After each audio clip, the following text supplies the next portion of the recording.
Council. Madam Clerk, have we met all the noticing requirements for this meeting? Yes, Mayor. And please call the roll. Ms. Howard? Here. Ms. Crummiller? Here. Mr. Miller? Here. Mr. Liverman? Here. Ms. Butler? Here. Mr. Simon? Here.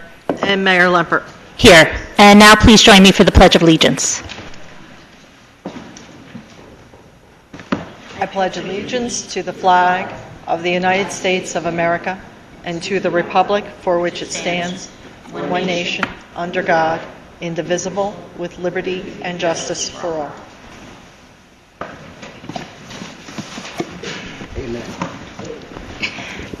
We have two sets of minutes on our agenda tonight, the minutes from October 27th and the minutes from December 1st, 2014.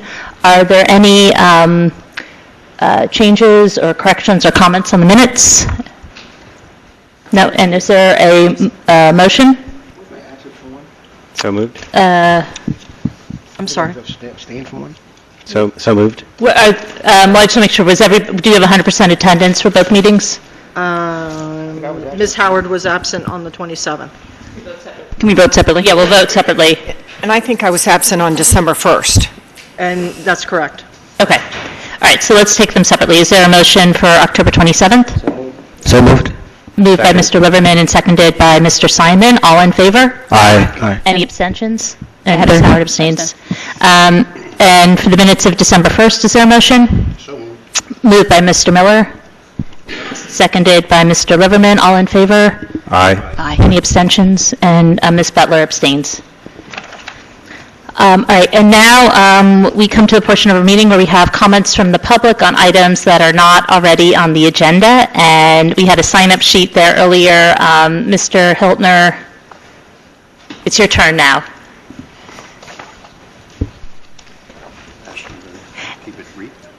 And we're asking everybody if you could please keep your comments to 3 minutes or less if you want. My heartbeat.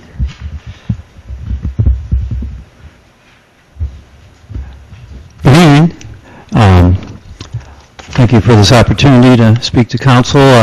My name is Steve Hiltner. I'm at 139 North Harrison Street, former member of the Environmental Commission, current member of the Shade Tree Commission. I have distributed to you a proposal for revising collection of leaves, yard waste, and brush. As far as I know, no other proposal has been put forth that deals with brush as well as the yard waste and the leaves. In the proposal, you will find a critique of the Environmental Commission memorandum, its strong points and weak points. And I can say that I've researched this extensively. I've called all neighboring cities, neighboring towns. Everybody's struggling with this issue tremendously. It's extremely wasteful the way things are being done now. The loose leaf collection is very wasteful, and then the collection of yard waste bags has trucks chasing all over town for a few scattered bags. This proposal suggests containerization of leaves and yard waste 9 to 10 months of the year, so there would be no loose dumping on the streets except for 2 to 3 special pickups of brush per resident. I can say also that I prepared this proposal with the support of a number of people in the audience here, Bailey Suri and Pam Mackold, also Daniel Harris and Grace Sinden. So we've been talking about this quite a bit. I've tried to get good numbers from Public Works to improve the, thank you. I estimate this will save the town $400,000 a year. It will cost $450,000 to implement a one-time charge for the yard waste for the rollout carts. I would really encourage you to look at this proposal and not immediately find flaw in it, but instead, and I encourage this for the town staff as well, to see how you can work with this and see what you can make of it, because it's a very well-researched proposal, and there's a big problem with the, see, I have another supporter back there. That's fine. People should speak up at these things. But I welcome any feedback, and I would also welcome the opportunity to work with your staff in an open-minded way to really break this terrible logjam of this problem that's gone on for as long as I've lived here, 11 years. Thank you. Thank you very much. Ms. Butler? Could I follow up with a question? Steve, do you have a breakdown of these, of your figures here in the cost analysis portion? I mean, you don't have to go into it now, but can you get that to us? I see just the broadest brushstrokes I of developed numbers. a whole Excel file combining information I've gotten from Public Works over the last 6 years or so. Right. And I submitted that to Public Works requesting to fill in some of the blanks. Okay. I have heard nothing back. Okay, well. But I'd be glad to work with you on this. And does this involve buying, I've heard you talk in the past about buying pretty large containers. Yeah, 70 to 90 gallon. I think there's different sizes depending on, what resident wants, what size. But they hold roughly 3 bags. The largest size holds 3 yard waste bags worth, and they're easy to move around. They have wheels. They have covers so they don't get wet, and you can get these hooks. And I've talked to Public Works about this. They don't seem Onto to the garbage agree trucks. that you can just get a mount for $5,000, a hook, a tipper for the back of the truck. You can retrofit existing trucks for $5,000 for one of these things to easily lift these large roll-out bins. Right. I want to thank you for the research you've done on this, and my recommendation, instead of getting into the details here, is that we refer it to the Public Works Committee Oh, my God. to take a look. I think Joe's phone thought that was a good idea. But Ms. Howard? I'm sorry, I know you're trying to move on, but I did just want to comment that I appreciate you bringing this forward, and that I was home in where I grew up in a suburb of New York City over Thanksgiving, and the local paper, the headline was, "Big Fright About Leaves Collection." And so, I just wanted to second what you said, which is that everyone is struggling with this. It actually gave me some comfort to know that we were not alone. And what's interesting, I think my colleagues will be interested to hear the 3 arguments that were made against changing, and they don't call Leave the Leaves, but they had a different catchy name for it. They were trying to encourage composting. It's a reduction in services. What do I do if I have a small lot? And this is an inappropriate time to be having this meeting and discussion. So I thought, okay, so it felt like this is, everybody is struggling with this. And to me, that gave me some comfort that we got to keep working through it, because a lot of people are struggling with this, and we can get there, and that's why this thinking is really helpful. But it was a reminder that we are not alone in this issue, and hopefully a lot of good thinking will get us in a better spot. Quickly, one comment. I called up the League of Municipalities, who you'd think would be really helping, supporting towns on this. They have no articles on this issue, and if you want to search their previous monthly magazines, you have to go to the library. It's not digital, so... Right. Well, actually, it's a That's why great we're suggestion. trying to help. I would say that I'm happy to work with Matt Wasserman and the Environmental Commission to do something on our Leave the Leaves campaign. I think it would be great to get that information out there. Can I say one more thing? Steve, look at Mountain View, California, our favorite city, Jenny. Mountain View, California, I think that they use those, that pickup system. View? Yeah, I Okay. think they've got some... A lot of cities, Ann Arbor, Michigan has an excellent program, which I think is perfectly suited for Princeton and other municipalities around here. So maybe we could lead the way on this and not let another year pass. Thank you. Thank you.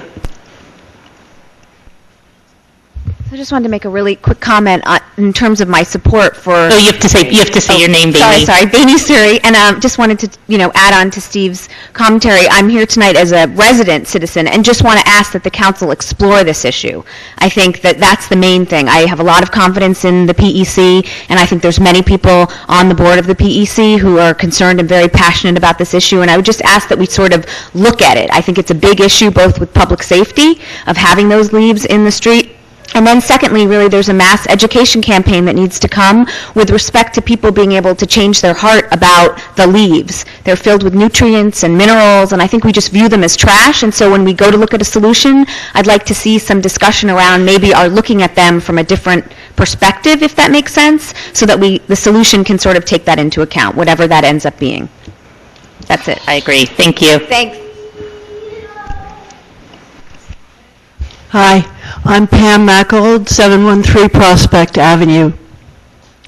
This has been going on so long, I feel like a Methuselah here, but about 9 years ago, I got a pink slip because my leaves were in the road, and it was the best thing that ever happened to me. Getting that pink slip, I realized I had some responsibility for the leaves. Well, I've been composting ever since. It's been great. However, the moral of the story is that I got the pink slip. I had to do something. It's been 9 years since that happened. I've been on the Environmental Commission. We've tried to do various things on that. And I think that it will happen. But I don't want it to happen because somebody has a serious injury in those leaf piles. And tonight, as I was driving here, Prospect alone had all kinds of leaves and debris, and I was right in the middle. And it's dark, and you don't see the people, and God bless if there's a child with a bike. So I think we've come to the point where we really have to do something. A friend of mine who also works on this, Mary Blair, said that in Summit, where she used to live, that nobody was allowed to have debris or leaves in the streets. The streets were clean. The landscaper, the owner, the homeowner had to be responsible for this. I'm just throwing that out. I'm behind Steve. He's done an enormous amount of work on this, and I just applaud him and all the people that have worked so hard on it. Goodbye. Thank you. Thank you. And I just want to reiterate that we will send this to the Public Works Committee to take a look at and to bring back to council. So thank you. Can I just add, either the Public Works Committee or a subgroup of it might want to reach out to Steve for more details, and I think that would be entirely appropriate. Yeah, definitely. I think for the breakdown of the numbers and for the other research that you've done. Okay, terrific. Thank you. Are there any other comments from the public on items not on the agenda? Okay. So we're going to start with our first big item on the agenda tonight, which is our Open Public Records Act. Oh, thank you. I do want to do reports. Ms. Howard, do you have any reports? Mr. Miller? Mr. Miller, do you have any reports? I do. Give me a minute to shuffle my papers.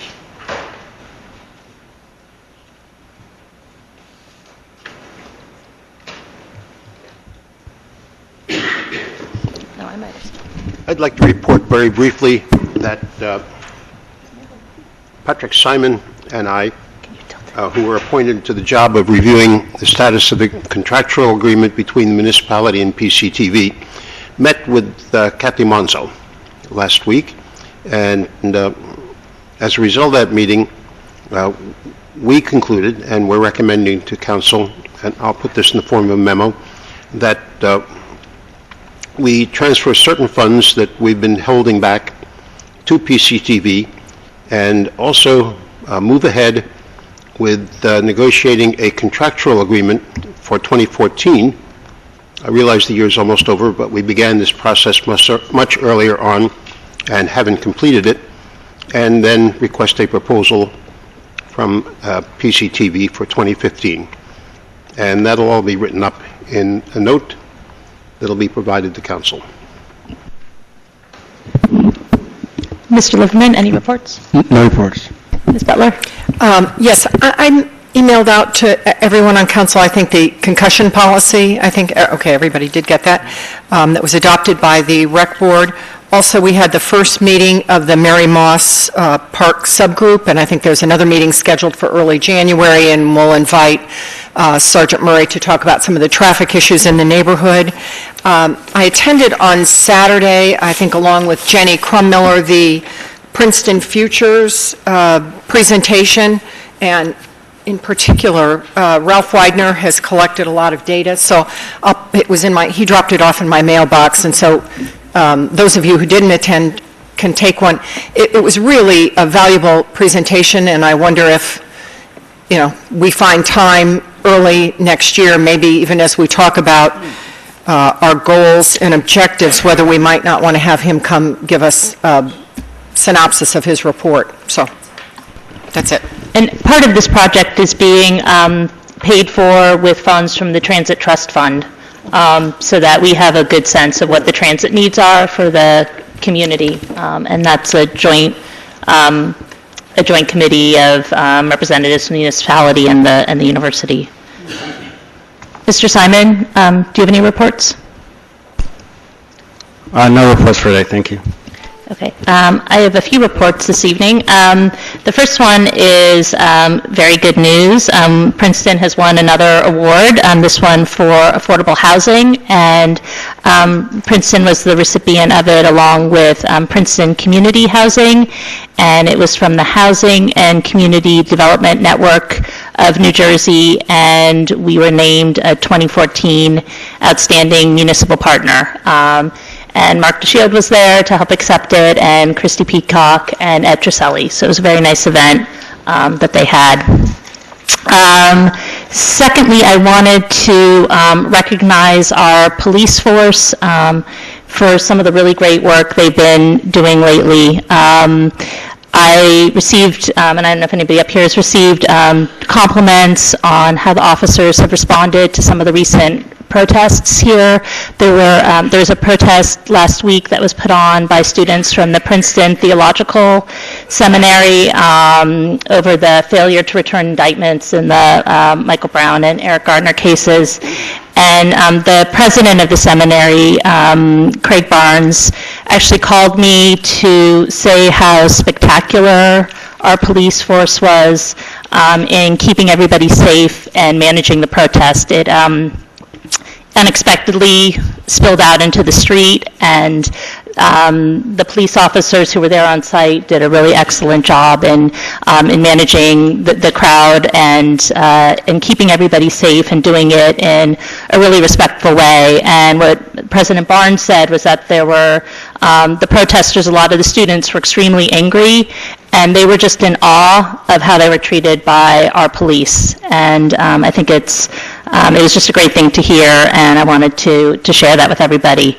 There was another protest by teachers from some of the local private schools, and they came to protest in front of our police department, and it was a very cold day, and our police set up a hospitality station with hot coffee, and they engaged the demonstrators in conversation, and I just want to thank them for responding in a really open and constructive way, and I think that it's really a model of how we can take a really horrible situation and try to start making progress to make things better. I also wanted to report on the My Brother's Keeper initiative, which is to give young boys of color and really all children the opportunity and the tools to succeed. And as this is a White House initiative, so as part of that, I've been in contact with some of the folks from the Intergovernmental Affairs Office in the White House. And because of recent events, the My Brother's Keeper initiative is expanding to include policing issues and community policing issues. So I sent my contacts there some of the recent articles that we've been putting out about some of the work that our police department has been doing. Ms. Howard and I had written an article about how the police were reaching out and building bridges into immigrant communities in town for the New Jersey League of Municipalities magazine. And there had been some recent profiles of some of our officers, Officer Narvez and Officer Abdul Karim, that I also sent along with a copy of our monthly police report. And the folks in the White House were really excited about the great work that we're doing here. They called it amazing, and they said other communities can definitely learn a lot from the work you were doing in Princeton, and that they were going to be circulating it around the different offices in the White House, especially the ones dealing with immigration issues and My Brother's Keeper. So it was just want to, huge kudos to Chief Sutter and to the Public Safety Committee, Lance Liverman, and Police Commissioner Heather Howard. And I think that there's just been tremendous synergies occurring this year with the partnership between the Police Department and the Human Services Commission. And I just want to acknowledge Heather's leadership in that and in helping to make our community a model for the nation, which is something exciting. Ms. Howard? That's great to hear. I hope maybe they'll send us some money too. Can we apply for any grants now that they like us? But I should have said, just so that folks know, in the interest of full disclosure, when you raised that Chief Sutter, Elisa, and I did a webinar last week for the League of Municipalities. It was great because we got questions from other towns saying, so how do we copy what Princeton did? So that was pretty cool too. Yeah, no, it's great. Are there any staff reports? Just one, Mayor. As council is aware, we're trying to set up the special meeting for the 2015 goals. It looks like we have January 6th as a date. Just want to confirm that with council, the availability for January 6th at 6 p.m. to do the goal setting. If there's any conflicts, just let me know. Okay. So everybody should pencil that in, and if you have a conflict, I guess make noise about it before tomorrow. Is that at 7:30 or 7 o'clock, I mean? It sounds like 6 o'clock. Oh, 6 o'clock. 6 at 6. And what time are we starting on Monday? 5? Are we starting at 5 on Monday? 5 on the 5th and 6 on the 6th, it sounds like. 5:30, it says 5:30 reorg. Oh, really? I thought it was at 5. Do you have 5:30 or 5 for reorg? I had 5:30 for reorg. 5:30 for reorg? Okay. 5:30 for reorg? I had 5, but it doesn't really matter. Whatever you want to do is fine. It hasn't been noticed yet, so. Well, I'm gonna let Bernie and Joe. Bernie and Joan, you can call it. Do you prefer? It's your day. Doesn't matter to me. Either works. I can notice it either way. 5. Oh, sure. 5 o'clock? We'll do 5. 5 o'clock. It has a better ring to it. 5 at 5 and 6 at 6, Yeah. okay. Okay. And then 6 o'clock on the 6th? Right. All right, so just to reiterate for everybody, we're going to have 2 meetings, Monday and Tuesday at the beginning of January. So the first one is January 5th, and that's where we do the swearing in of Ms. Butler and Mr. Miller, and we'll give our speeches and set up the government for the year. And then on January 6th, which is Tuesday at 6 p.m., we'll have a meeting where council will set priorities and goals for the coming year. Are there any other staff reports? I guess there's no staff. It's hard to see. Okay. All right, now we're ready for the Open Public Records Act training, and Vicki Britton is here from Mason Griffin Pearson to lead us through this training. And this really came about, we've been getting a lot of OPRA requests, and often council will be told to produce any emails regarding a certain issue, and there have been some questions, especially about how broadly or narrowly we should be interpreting those requests. So without further ado, I'm going to turn it over to you to give us the lay of the land and let us know what we should know. Thank you, Mayor. As you know, the Open Public Records Act, commonly known as OPRA, is New Jersey's law governing access to government records maintained by public agencies. Oh. All right. OPRA is New Jersey's governing law regarding access to government records maintained by public agencies. The paramount principle of OPRA is ready access to government records. The legislative findings of the statute provide that government records shall be readily accessible for inspection, copying, or examination by citizens of the state, with certain exceptions for the protection of the public interest, and that any limitations on the right of access shall be construed in favor of the public's right. So what that means is that you take a very broad interpretation under OPRA. That's what the courts and the Government Records Council, known as the GRC, have consistently taken that position. Some other legislative findings under Oprah are that all government records shall be accessible unless they're specifically exempt by the statute, by another statute, by a resolution of either or both houses of the legislature,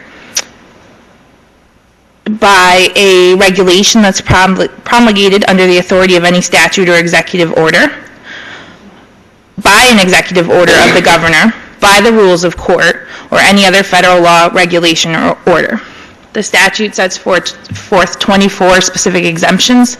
The one that's most applicable to the council is known as ACD. It's advisory, consultative, and deliberative.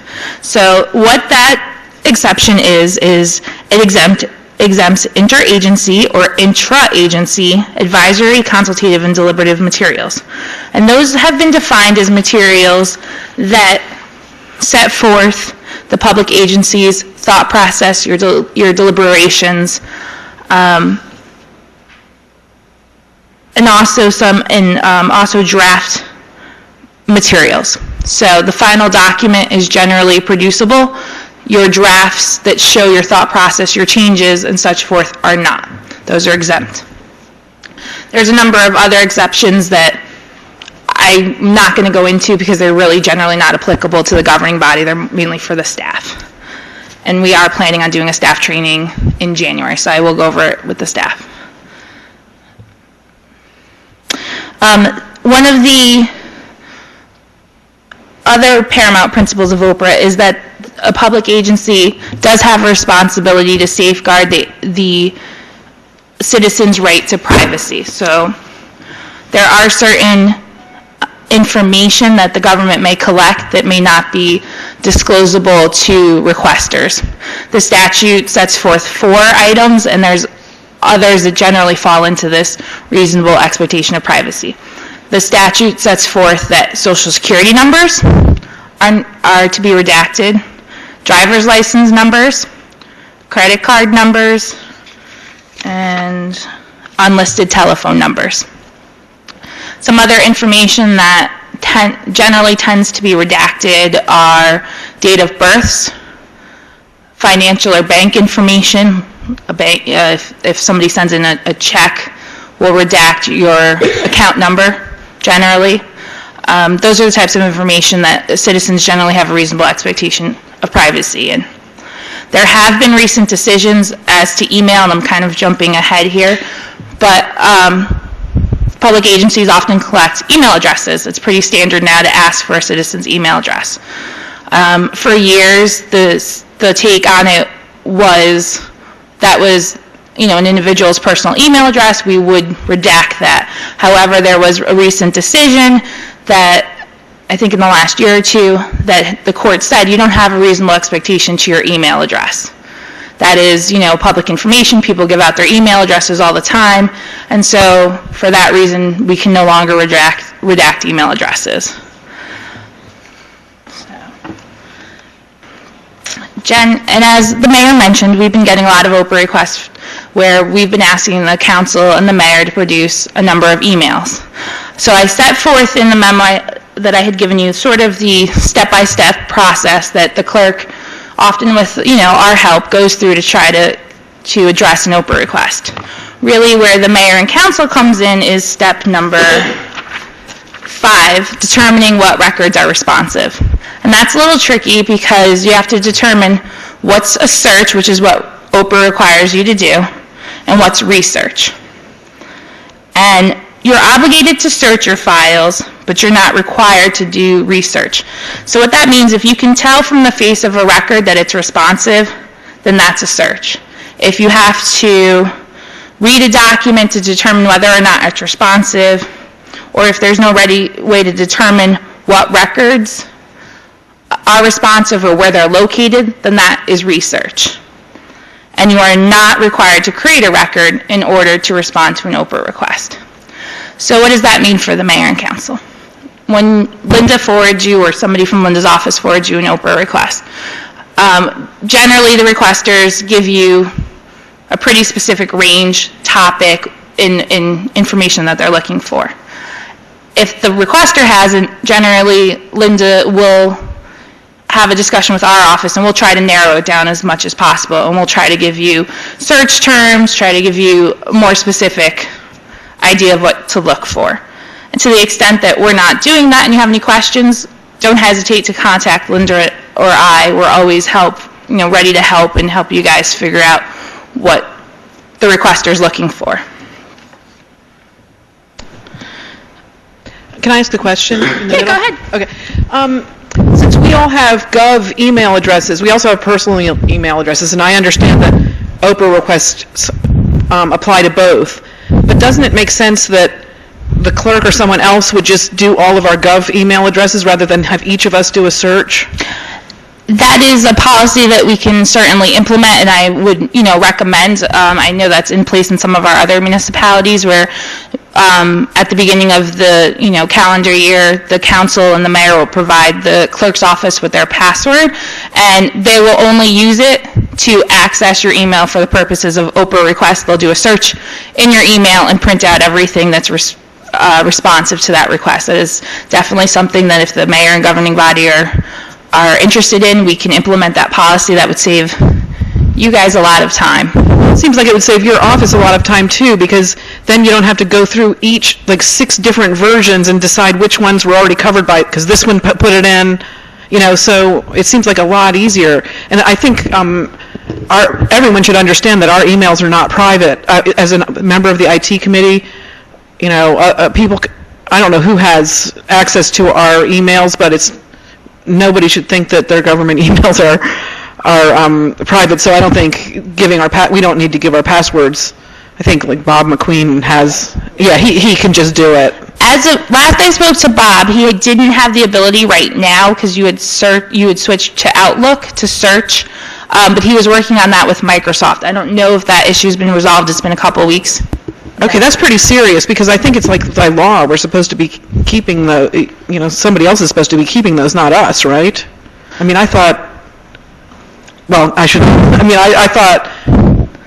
I know that Bob McQueen is working with Microsoft to get the searchable access ability on his end.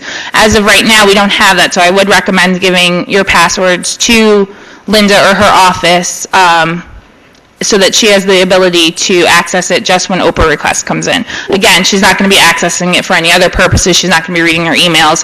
But as the official custodian of records, it would make life a little easier. And once Bob gets that ability to search, then you're welcome to change your passwords. Yeah, my recommendation would be there might be several things that come out of this training where at the end we decide we want to adopt a bunch of different policy changes. So I think that's a good one that we'll make note of, and there might be more as we go along. Yeah, Ms. Howard? Yeah, I'm happy to sort of start taking notes, and maybe the legal committee, we can go back, because some of this came out of the fact that at the legal committee we had seen a rise in our Oprah-related legal costs, and we understand that's a cost of doing business, but we want to manage them appropriately. And it seems to me, if I like Jenny's idea, if one thing that would benefit us when we're doing our searches would be common search terms, that kind of direction. I know from having worked in other government jobs, I've been subject to Oprah, but people have different experiences with that. And so if you're already doing that for Linda, it would be great if those were shared with us, right? I mean, I assume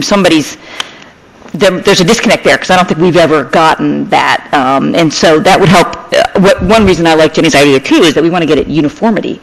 We all want to make sure we're providing all the documents we should, and we want to make sure that the quirk of the way we search isn't going to, get us in trouble. So I think 2 things. 1, routinize it as much as possible. 2, you guys sharing those kind of tips would be really helpful, because we've been a little bit on our own, and that probably leads us all to asking questions, which is what raises legal costs.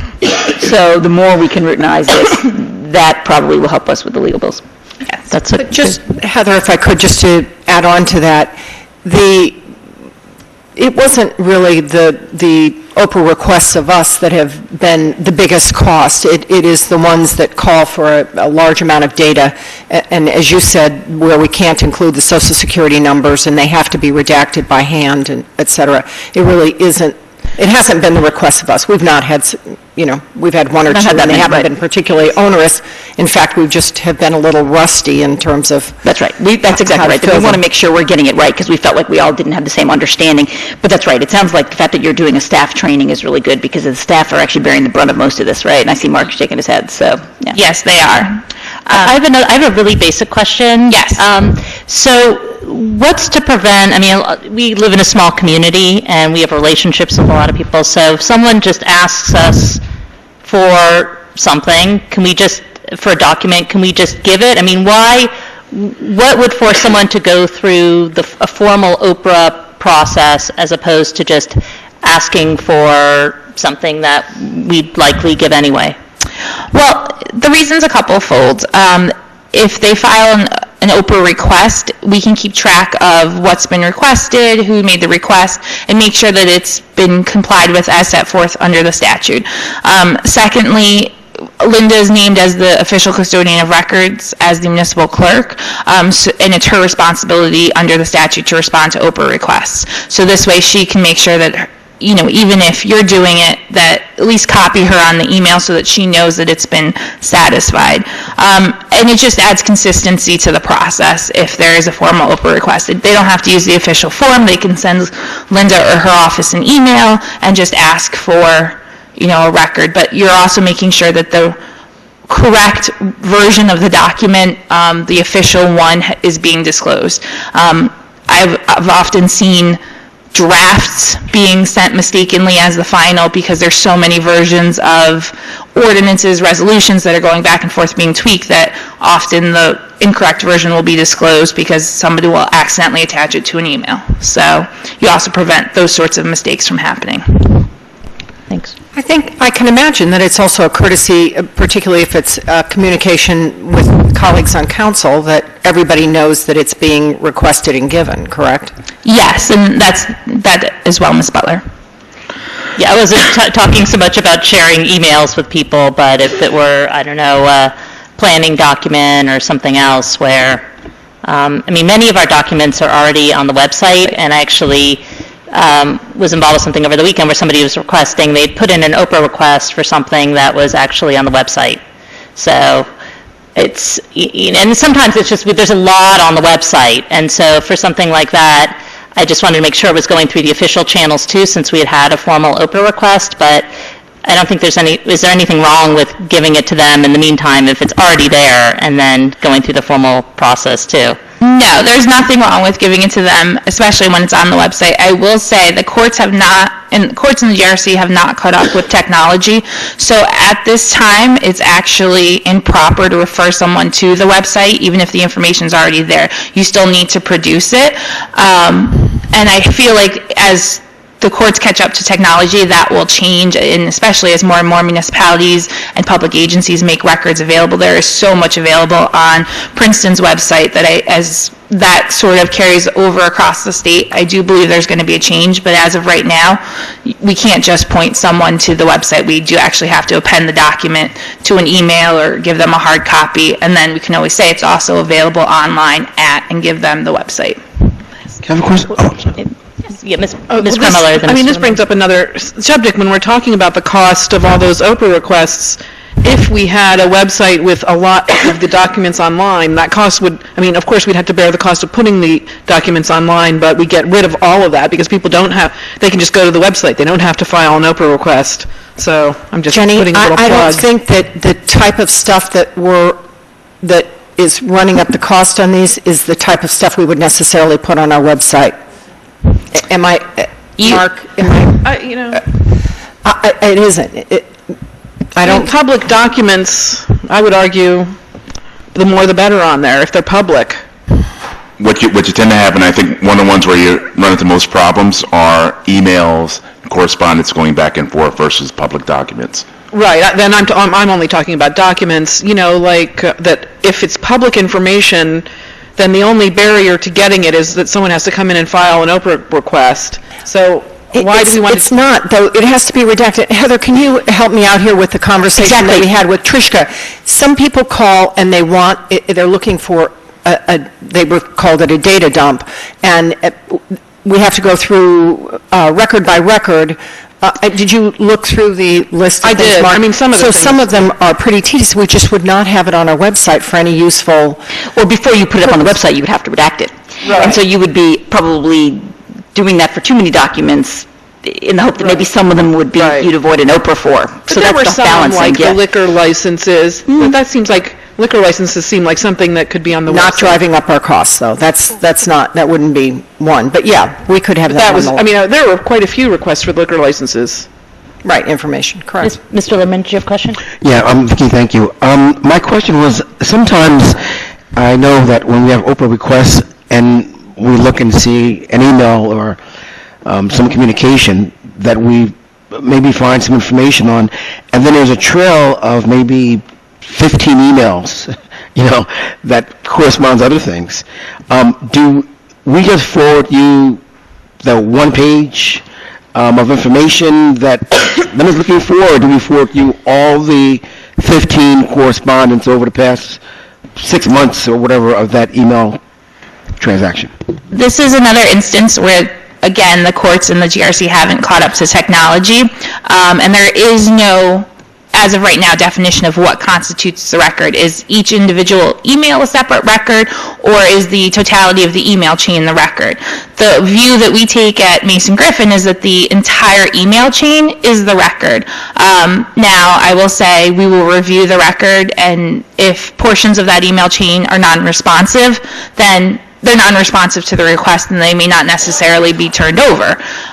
We would only generally turn over the portions that are responsive to the request. So,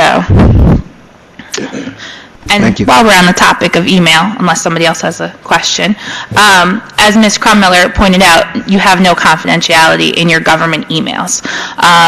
You should expect that there will be an Oprah request and that your email is going to be at some point turned over. So our recommendation and advice is that email take the place of correspondence, not conversation.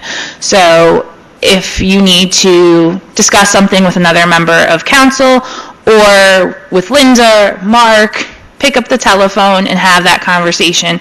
Otherwise, it creates an unnecessary paper trail that, again, a lot of times we're producing emails that are responsive to a request, but not really what the requester is looking for. So not only does Linda's office and my office have to wade through numerous emails, but so does the requester, and it's not what they're looking for.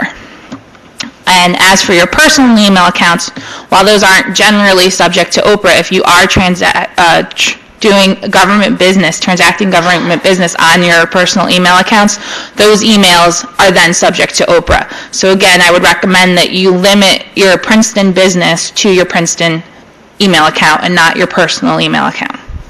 Because then you're searching both of them, and it's just burdensome for you as well as for the staff.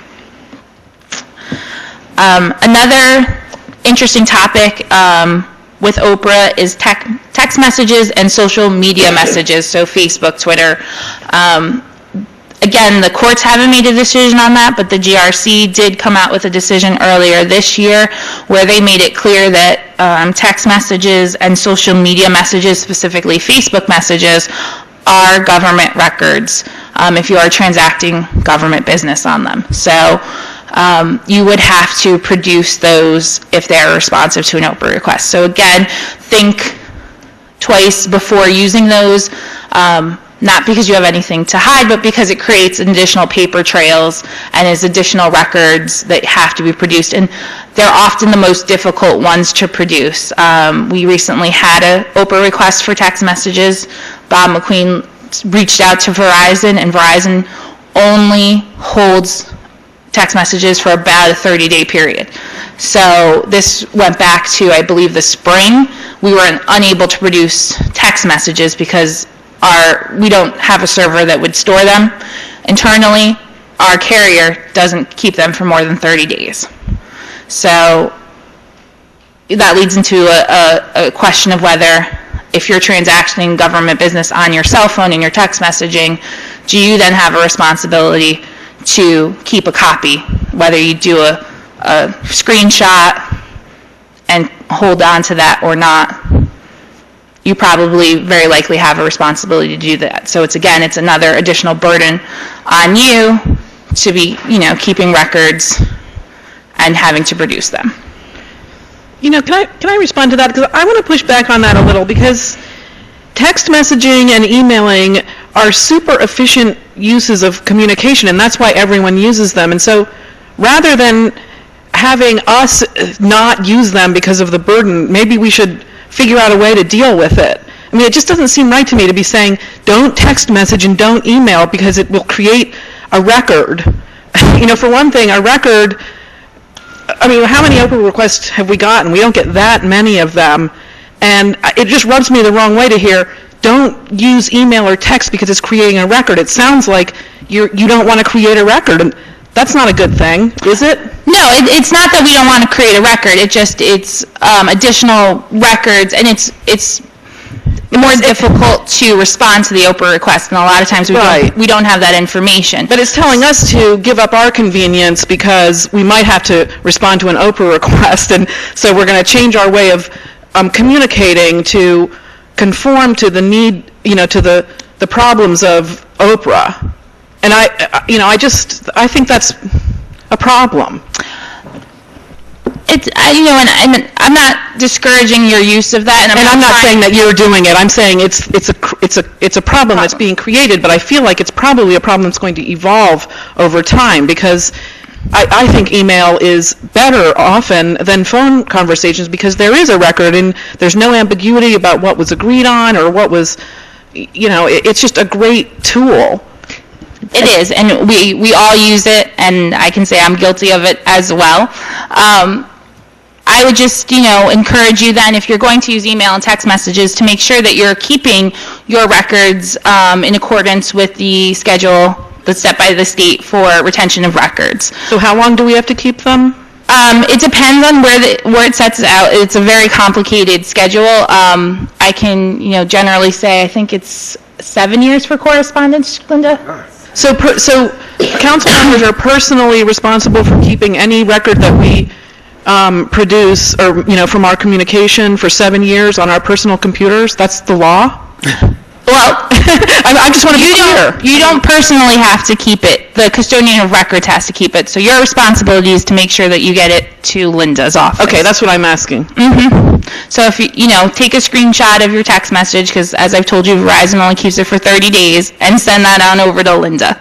Or keep, or create a file on your own computer if you're more comfortable with that, and store it there. Yeah, Google stores it. So, if anybody has Google. Can I ask another really basic question? Yes. Is what is considered government business? So lots of times what I'll be using texting for is just arranging meetings with people and a time, because it's just easier.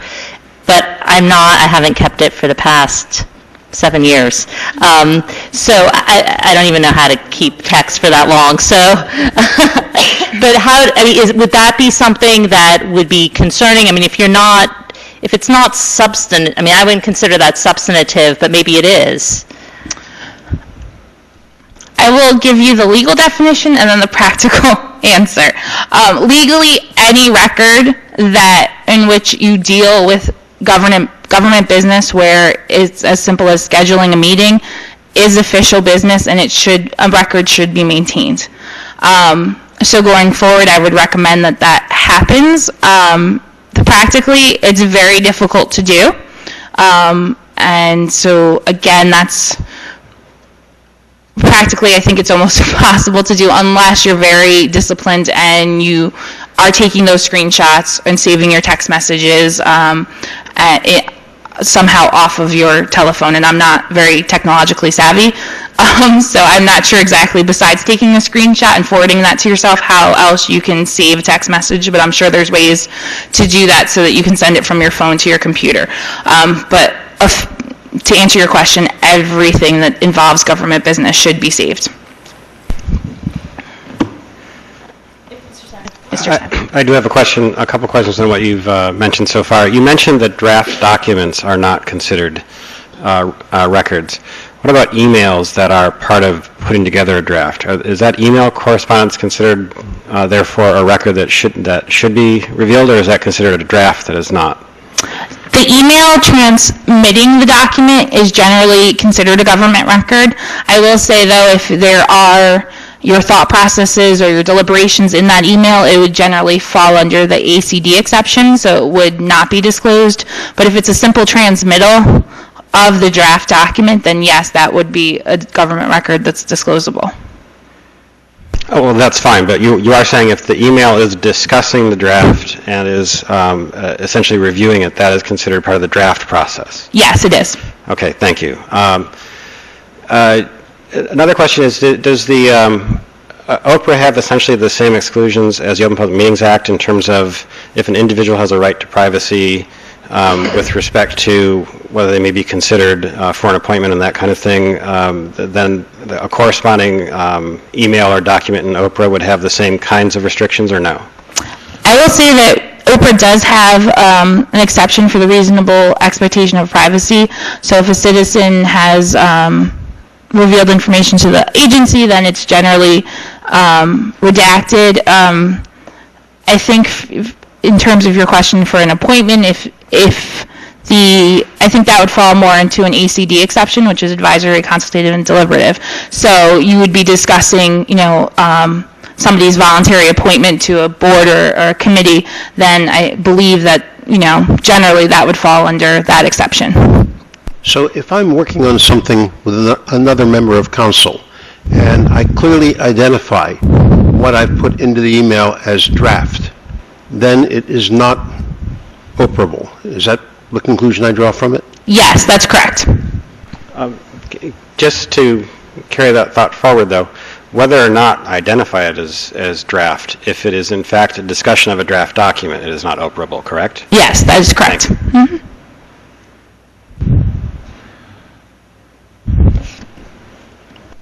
And I just realized that I skipped over what the definition of a government record was, so we will go back and discuss that. So a government record is, in essence, any paper, document, map, plan. And it also includes information stored or maintained electronically that has been made, maintained, or kept on file in the course of a public officer or public agency's official business, or has been received in the course of a public officer's or public agency's official business. So it's a very broad definition of what constitutes a government record. And as I've said earlier, when there's a doubt, it is in favor of disclosure and the public's right to access, rather than exempting the document from disclosure. So, are there any other questions or? Yeah, Jenny, I was just going to say that I'm working with a school where they have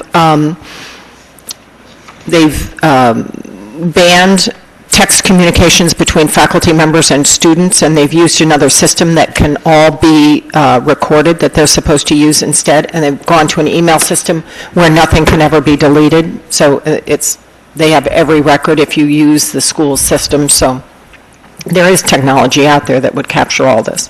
Yeah. And that concludes it, unless anybody has any other questions or concerns. I want to go back to what we're legally responsible for, because now I'm nervous because I haven't been saving my texts. To arrange meetings. So, what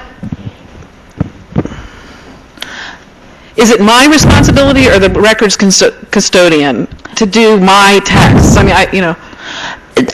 As it stands now, Linda's office would have no way of accessing your text messages unless you were to store them, somehow take them off your phone and store them and send them to her. Right. So you have the responsibility of collecting the data and then forwarding it to Linda. Once you've done that, Linda will then maintain it for the requisite period. Okay. But it sounds like the message is for anything that relates to our government job, the best thing in terms of complying with OPRA is to do it all over our princetonnj.gov email accounts. Yes. Because then it's creating a simple record that's going to be easy to retain later. So whether it's scheduling a meeting or anything, just do it over that. Yes, that is, and it's mainly because text messaging technology and the statute haven't meshed yet. The statute hasn't caught up to the technology, and the legislature hasn't, or the courts haven't figured out how to deal with text messaging, social media messaging, and those types of issues. Email is more akin to a paper record where you can print it out, it's stored electronically, and email's been around for a lot longer, so the courts have been able to address that, whereas text messaging and social media messaging are relatively new, and we haven't gotten there yet. I would recommend that you do store your text messages that relate to official government business, as well as your social media, just because as of right now, my discussions with Bob McQueen, we don't have a way internally of doing that. Once that's resolved, then it'll be an easier lift for the mayor and the governing body. Right, maybe we need to find a technological solution so we can text. The other question, the other definition, could you just go over what it means for something to be deliberative or part of the thought process? So what's The ACD? Yeah, thank you. The ACD and would a lot of what aside from scheduling a meeting, a lot of what you'd be doing over a text might be one of those things. I don't know, but I guess I just want to have like a good understanding of what those things are. So the ACD exception refers to the intra-office or intra-agency advisory, consultative, or deliberative materials. Those are generally documents that have factual statements and deliberative process components. So what that means is it has your thought process. It shows how you've come to the final position that you've come to. And it contains both probably factual statements, your reasoning, your conclusions, various scenarios and situations and examples that you've looked at. To go back to a couple meetings ago, I was here, I believe, at the end of October. I covered a meeting for Trishka. Deanna Stockton gave a presentation on the Spring Street Garage and gave the various different options that you had. Her memo was, attached to the agenda, and, Princeton's great at transparency and making documents public. That, though, could have been an ACD document. It laid out the various options, her research, what she looked into, and the various pros and cons of the 3 solutions or 4 solutions that she had presented. That, to me, was the typical sort of ACD document that shows the deliberative process that the staff, that the governing body has gone through to come to the one solution. Okay, so far you've talked primarily about email exchanges between members of council. Do the same rules hold for exchanging emails with other levels of government, such as state or federal? Generally, it depends. It's very hard. It's generally a fact-specific inquiry. I will say that if you're transacting business with the state or the federal government, it's probably going to fall into the ACD exception because you're communicating generally with another government agency or a higher government agency on government business that is not final, that's deliberative, where you're trying to work things out. I would say that generally falls under the ACD, but I can't make a blanket statement because it would depend on every single document.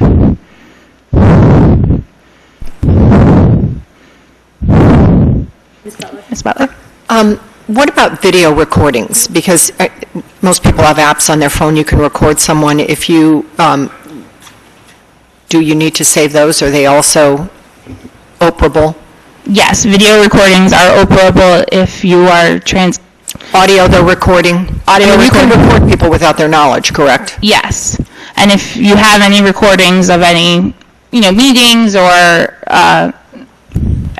I'm not sure what else you would be recording in your official government capacity, but then yes, you should be saving those, storing those, and if they're responsive to a request, producing them.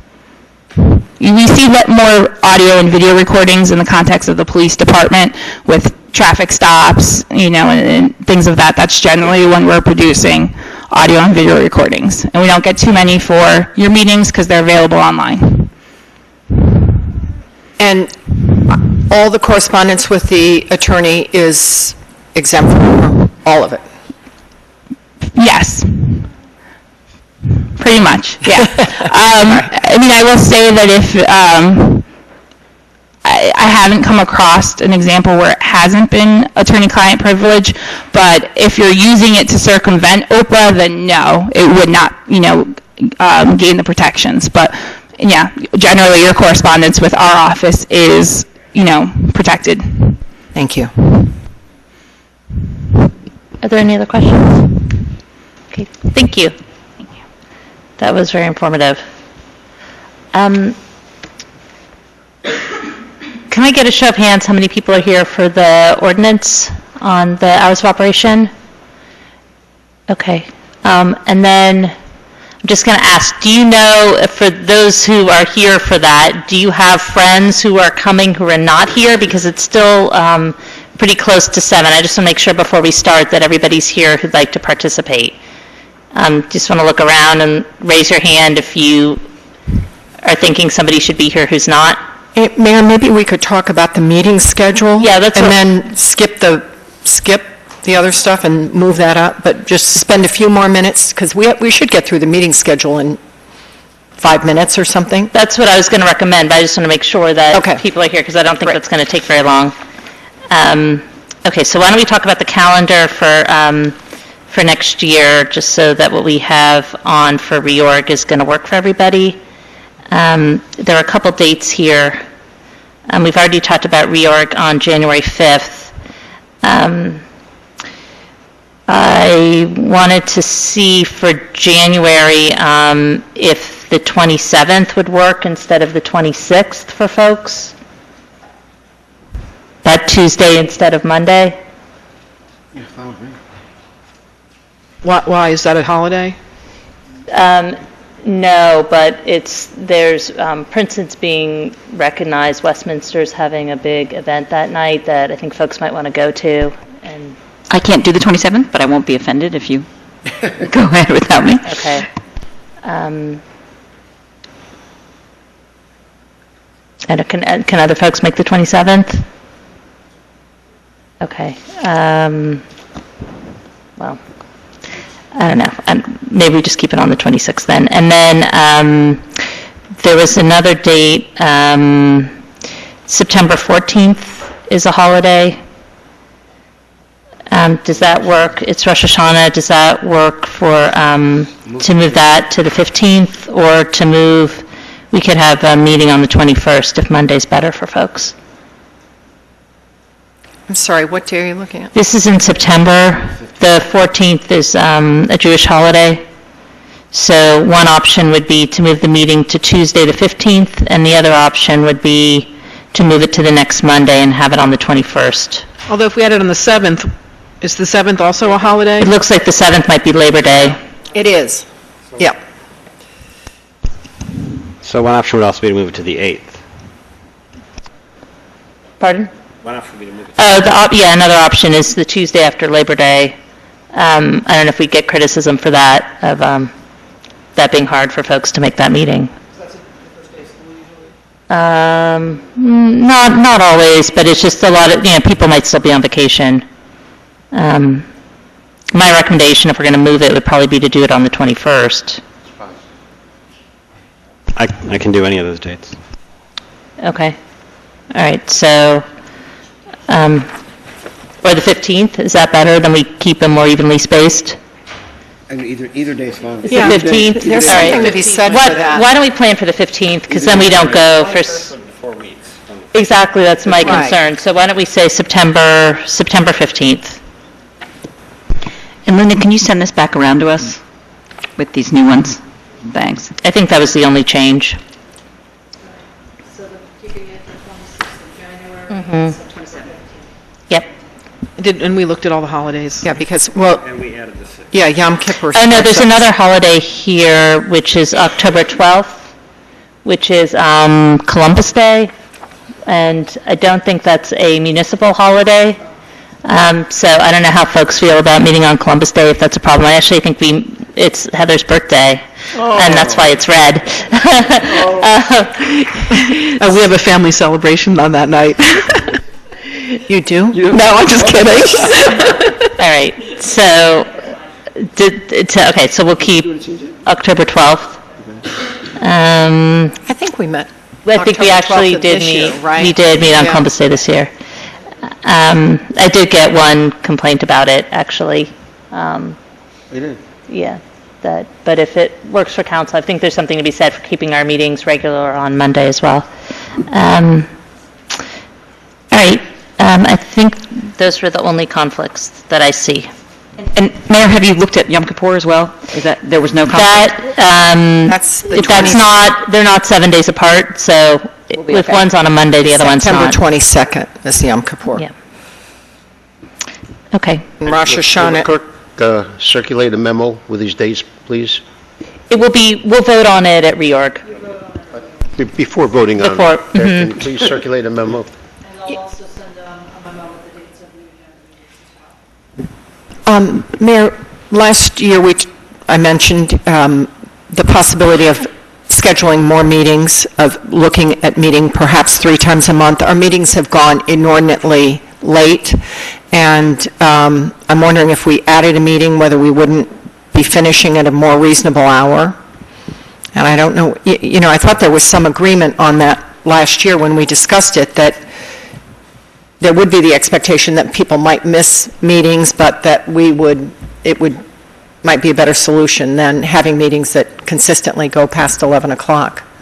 Can I mean, I remember last year, and I do remember Joe bringing that up, and I do remember at the time our administrator, Breshai, saying that it was so difficult for the staff to get all the information together for 3 meetings at that time. So that may be something that we need to discuss with the administrator and the clerk to see if that's possible. I don't know. But I know that came up in the meeting, and that's what Bob said to your response. But what I would recommend, though, is I think some of our extra meetings this year, and I expect for 2015 also, will be for the code review and to have the special meetings. But, you know, maybe as just a policy, we can try to keep our Mondays open in case we need to schedule a code review. The other thing would be, I would encourage the code review committee to put some dates on the calendar, and if actually the 3 of you can get together and think about when you might have ordinances ready to come before council, we can send those out and get those on the calendar and put those on as part of the reorg calendar. Yeah, that's a good idea. I also want, I don't know if anybody else is worth exploring, I mean, what was done in Montclair, because you had a different kind of schedule. Do you want to tell us what you did? What we had were a work session, which a complete work session, no items were voted on that evening, where we simply went over items to be voted on at the following regular meeting. So we had one work session a month and then a regular meeting. It's how we worked it each month. So that's how we did it. So you just had 2 meetings a month, a work session and one? They would just rotate work session, regular, work session, regular, and there were some odd months where we may have had 2 regular meetings. And were the work sessions in the same room, or were they in like a different? No, we actually had a separate conference room. It was done through a conference table, really an informal way of going through each one of the agenda items. I mean, that's kind of radical, but but I think it sounds like a good idea. Maybe, I mean, I think we're not really prepared to make any decisions, but I think sitting around a table is a good practice too. Well, I think the calendar doesn't necessarily limit us to one or the other, and maybe it's something that we want to ask around to colleagues we have in other towns. For those of us who came to the freeholder meeting, it was pretty, it was a little odd. Yeah. And I think what can happen if you're a member of the public and you care about an issue already, a lot of these folks have been here, this might be the 4th or 5th meeting, they've been to. And if we're having a work session on top of it, for something like a simple resolution, you might be asking somebody to come to 2 meetings, one for the discussion and then another for the vote. So that would be one concern I'd have, is that the meetings end up being, you're just voting and there's no discussion, and the optics of it are not typically what our meetings are like. So yeah, if that's what the result is, I agree with you. And that is what the result is? And did members of the public come to the meeting, the conference meeting, the agenda, or whatever you called them? They were at both meetings, but the regular meetings were pretty much you voted on the items and you moved on. I'll follow up Jenny's suggestion with one that's even more radical, and that is that the former borough meeting room is more amenable to having a discussion than this meeting room, with us sitting up here and trying to see our other colleagues while we're discussing something. And I'm wondering that if we go in the direction of having one work session meeting periodically, that we have the work session meeting in what used to be the borough meeting room, which is more conducive to having across-the-table discussion. That's an excellent idea. Could I just say to Mr. Liverman's point, we did meet 3 times in the borough, so Bob saying that the staff couldn't prepare is a little bit odd, but if you're not also preparing for a 5 or 6 hour meeting, even, for those of us who have jobs, preparing for these meetings can chew up an entire weekend. And it feels, if you can't turn your attention to it until Saturday or Sunday, you spend the whole weekend doing it. So, I think there was one meeting, Patrick, where you said we had something like 600 pages of material to work through. And it's too much. So. Okay, well, I would recommend, looking at the calendar here, there's a lot of holidays on Mondays anyway. So in January, we're already going to be meeting three Mondays in January, 4 meetings actually, because we just added a meeting on the 6th. So we still have a little bit of time, but I would encourage the Code Review Committee, because we know we have those extra meetings, to pick some Mondays, because we know those tend to be open for folks, and to add, I can't remember how many meetings we had this year, maybe 4 or 5 code review meetings, and when you add 4 or 5 extra meetings in here between the holidays and those meetings, I think we're almost at 3 meetings a month, if not more, for some months. So why don't we start with that and see what the calendar looks like? That seems like a good idea. Okay, and then we can decide, and maybe we can do some experimentation too about maybe we have our own hybrid where we have what we consider work sessions, which are when we have an issue that's a meaty issue, to do it over at the Borough Council, or if we have a lot of presentations, to do that over there. But I think the public has come to expect when we discuss an item that we're going to hear from the public, and that there's going to be some interchange as opposed to just going down the list and voting with no debate. So that'd be my recommendation. Okay, all right, thank you. Now I think we will wait and move the discussion about the council liaisons to boards, commissions, and committees, and the consent agenda to the end of the meeting, if that's okay, and we'll take up the ordinance public hearing, since we have a lot of folks here who are probably interested in speaking on it. Can I ask if I could make a public comment? I tried to come when there were the public comments on items not on the agenda, and my train was late. It won't be more than 3 minutes. That's fine. Is there anybody else who missed the initial public comment period? Okay, go ahead. I'm Areta Polinsky, and I want to raise attention to what's been happening with Avalon Bay's demolition, and what is our municipality's responsibility to proactively protect residents. We know from the previous testing that a lot of lead-based paint was left in all of those buildings, and the conclusion was that it would come down with the buildings. In this same hall, John Muka of Yamutse stated that lead-based particles would fall to the ground since they're heavy. So we've seen debris recently, and I think you've all been copied on this, that's the size of your hand. rigid insulation, building paper. If wind was able to blow that heavy debris around, what would keep it from blowing lead-based paint particles around? One of this area's contractors that lives on Birch pointed out that there are plumes of dust that are coming up when active demolition is happening, and was shocked that there were students walking right under that. Since that time, the sidewalk was closed on Franklin Avenue. I'm guessing to protect the students from walking under it.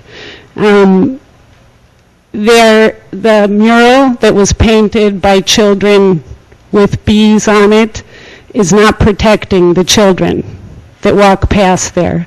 Why did it take residents complaining about it to get that sidewalk closed?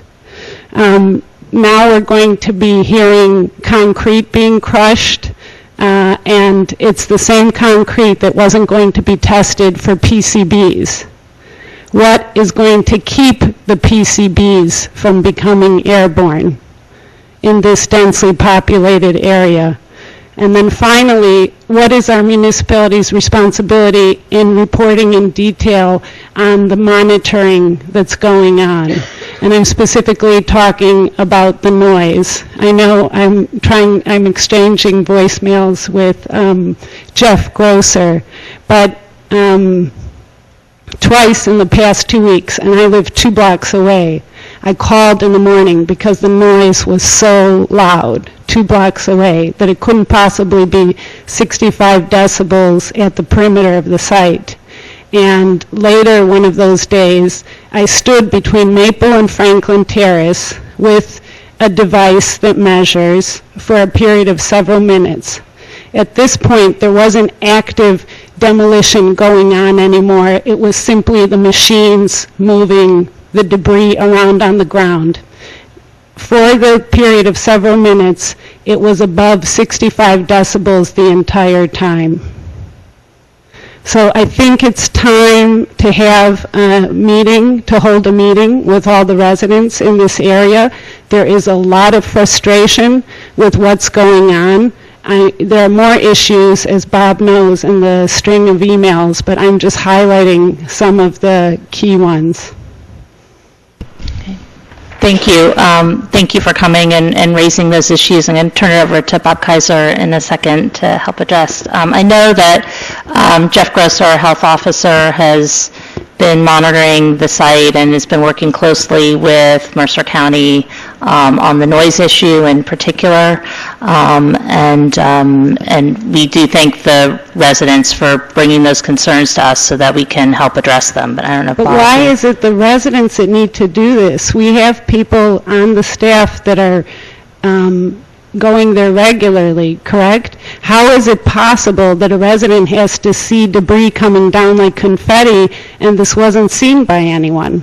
I mean, there must be points where inside this building you can hear the noise because you're the same distance away that I am. I don't know, Bob, do you want to help there? Sure. Perhaps if I could start out regarding the noise. The noise really isn't a simple issue. It's very complex because you simply can't measure just 65 decibels, as Jeff Grosser has explained to me, and he's a certified noise expert. You have to separate out the background noise from the noise that's caused during construction. And he's had Mercer County out doing that, and each time they've been out, they have not determined that there's been an infraction of that requirement, because you could have the noise level at 75 decibels, but still it does not exceed the 65 decibel level relating to the noise generated from that site. He's been in touch with Mercer County on a regular basis. I know he's working to get them out again to check things each time in the past. As I say, they've determined that the noise level had not been excessive. We are aware, though, at times, especially when they're jackhammering concrete from beams, and that happens occasionally, that the noise level seems to be up. But Mercer County has not been able to detect those particular times. Secondly, regarding the paper and so forth that blew, that I believe that happened the Friday after Thanksgiving, and we didn't have anybody on site. We did become aware of it.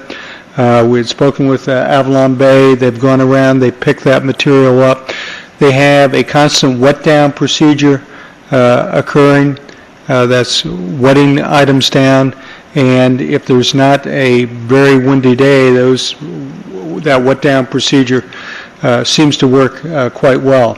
At the times when the paper was blown and so forth, we've informed them that without any question, when they have windy conditions, they could curtail those type of operations in the future. Also, we've been meeting on a regular basis out there. Jeff Grosser, Jack West, John Pettinati, myself, Administrator DeShield has been out there at least a couple times as well, and we are on them. They seem to be responsive, and so we're working as hard as we can to make sure that they do what they're supposed to do. There were smaller particles that were flying around that people didn't realize what it was until the large ones started coming down, and I believe it was actually the Monday before Thanksgiving, not the Friday after, that the pieces that are the size of your hand of rigid insulation were coming down. Yes, if I could comment on that, the very small particles, that is a styrofoam type material. When you saw the contractor working to take what's called the skin off the building, that's what they were working to do, was to take that styrofoam material off the building. There are a couple areas, though, that was covered over, and they didn't become aware of it until after the demolition got to that point. In those particular instances, there was some of the asbestos material, especially ended up on Franklin Avenue. We brought that to their attention. They were out there sweeping it. They were out there hosing it down. They were cleaning up. It's a white type material. It's an inert type material, and they cleaned it up. So can we have a presentation to the neighborhood? There was one at the kickoff. I think given the hijinks that are going on, it's really time to have another one. We can look into seeing about, I mean, it's, we'll certainly look into seeing what we can put on. But Ms. Cromwell, did you have a question? Yeah. Bob, so is the only way we can measure noise by calling the county? There are noise monitors on site. There are 4 noise monitors. For the most part, when we check those noise monitors, they have not exceeded 65 decibels. At times, they do exceed the 65 decibels, but again, you would need the very sophisticated equipment to separate out the background noise from the noise that's occurring due to the demolition activity. So we have a pretty good guide checking those 4 noise monitors, except when it's close or exceeds, then the county has to do the checking because we don't have that very sophisticated equipment. And on top of that, the county has the authority by the Department of Environmental Protection. According to Jeff Grosser, it's they're the enforcing agency, so they have the legal backbone behind them that the town does not. I mean, because it sounds like, from what I'm hearing too, that it does seem like they're violating the noise ordinances, and I would like to do something about it. But I mean, I don't. Maybe but you don't think they are because of the monitors. Do they provide a record of the noise levels? Yes, we have a record of those noise levels. And so they haven't been exceeding. Or they spike, or what? Based on the information we've received, for the most part, they haven't. But at times, they've exceeded the 65 decibels. But again, you've got to separate that noise out to determine whether the demolition activity has actually exceeded the 65 decibels. As Mayor Lempert says, the only authority that has the ability to impose fines and so forth is the county. We don't have the ability to actually enforce those requirements. But when you, I'm sorry, go ahead. when you talk about the isn't there just a general background level, so can't we just figure out what the number is? So, or does the general background number change? It changes, yes. Changes depending on whether there's a vehicle riding down the street, whether somebody's cutting the grass, whether they're running equipment or not. It's constantly changing.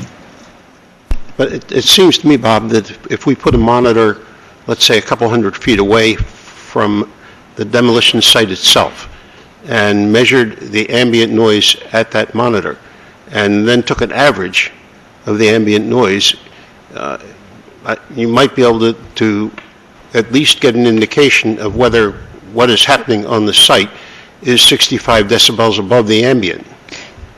My understanding is that's not how the law is written, so it doesn't matter what the sound is at the site.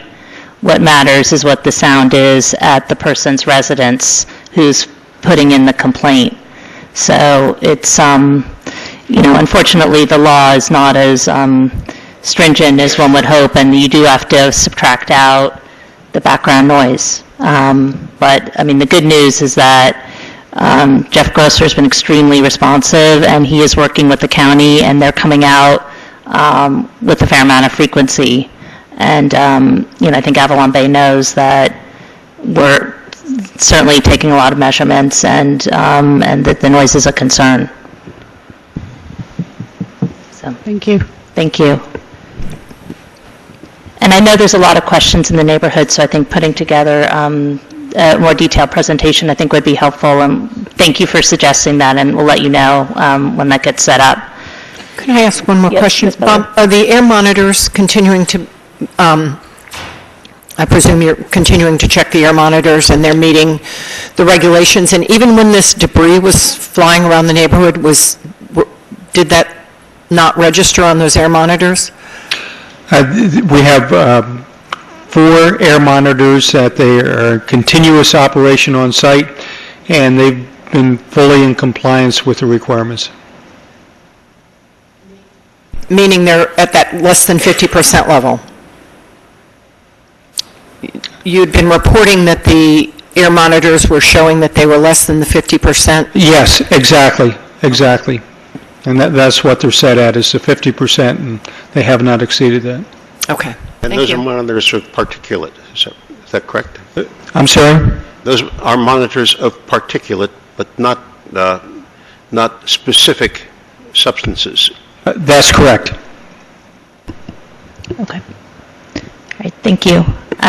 Okay, so now we can turn to the ordinance public hearing, which we had opened at the previous meeting on December 8th, and now this is a continuation of that public hearing.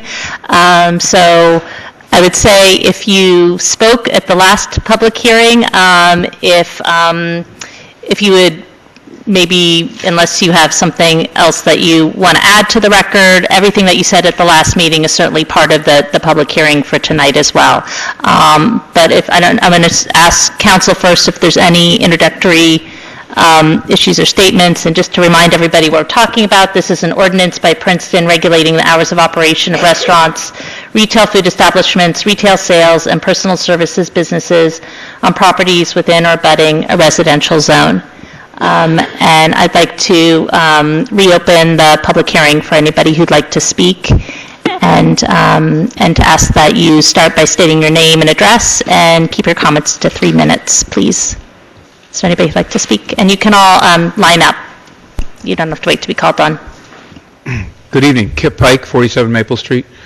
I'm in favor of this ordinance. I think it makes sense to have a restriction regarding location to a residential area. There's numerous places in this community and nearby to go get your goods 24 hours. Those locations are in reasonable places, not close to residential areas. We just don't need another one. That's all I have to say. It's that simple. Thank you.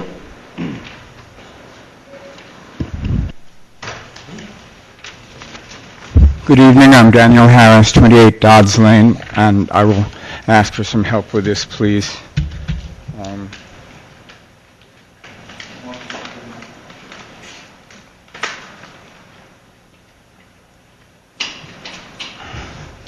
I'll try and be mindful of your bedtimes.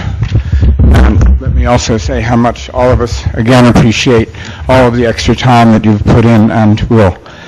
I am troubled by the opposition of the Princeton Merchants Association to the present draft ordinance, which offers merchants 21 hours of operating time per day plus significant additional opportunities for sales. The people who support the present ordinance have agreed to the elimination of the 200-foot buffer zone between residences and commercial uses, and have accepted a compromise which restricts commercial residential uses that abut residential areas. This compromise position, nearly sacrificial in nature as it seems to me, seems more than what any municipality of Princeton's size should ask of any of its citizens. I'm going to skip parts for all of you, but I do want to emphasize that we are a town and not a municipality, and that people who live here enjoy, that is the people who can still afford to live here, enjoy the feeling of a small town. And that includes freedom from noise and light pollution, as well as important protections from crime. I would like to ask whether the merchants who wish a commercial metropolis that is open 24/7 have compared Princeton with other college or university towns. Have they presented evidence that other such towns are indeed open for business 24/7? If so, has Princeton Council seen the evidence of such research? And if not, and here's a terrible typo, why have the merchants not seen fit to conduct such research in support of their position? It's not that Princeton Council should decide in favor of position X because other municipalities also do X, but because Princeton Council should be able to decide whether it wants to be like municipality such and such or not. Does Princeton wish to be like Teaneck, population 39,776, home to Fairleigh Dickinson University, or State College, Pennsylvania, population 41,757, home to Penn State? And you can read the rest of the lineup by yourselves later on. If the merchants are asking for 24/7 so that they can draw on business from Princeton University students, then the merchants should show, on the basis of the university population and comparable populations in other university towns, what proportion of students they expect to be shopping between 2 and 5 in the morning. Those numbers should, of course, be tested. Princeton Council could then decide on the merits of that particular aspect of the merchant's argument. I will add only that the potential buying power of any of the university populations whose hometowns I have mentioned is way, way beyond that of Princeton University student population, with the sole exception of Morristown. Yes, thank you, 1 minute. I truly hope, thank you, Bernie, and trust that Princeton Council will again vote in favor of an ordinance that mandates the closing of business between 2 and 5 a.m. Thank you for signage. We should have as much for all environmental issues in Princeton all the way. Thank you. Thank you. Could I ask Mr. Harris one question? The list of municipalities here are always ending up in dialogue here. The list of municipalities here, are these municipalities that allow 24/7 or that restrict 24/7? I do not know. My basic question was whether the merchants had presented any information concerning the relation between other college university situations and the surrounding municipalities. And honestly, I did not have time to do the ordinance research, which is probably something that should be done by municipal staff in many cases. But the answer is no, I do not know. But in the absence of that information, you should have a question in your mind. Thank you. Is there anybody else who'd like to speak?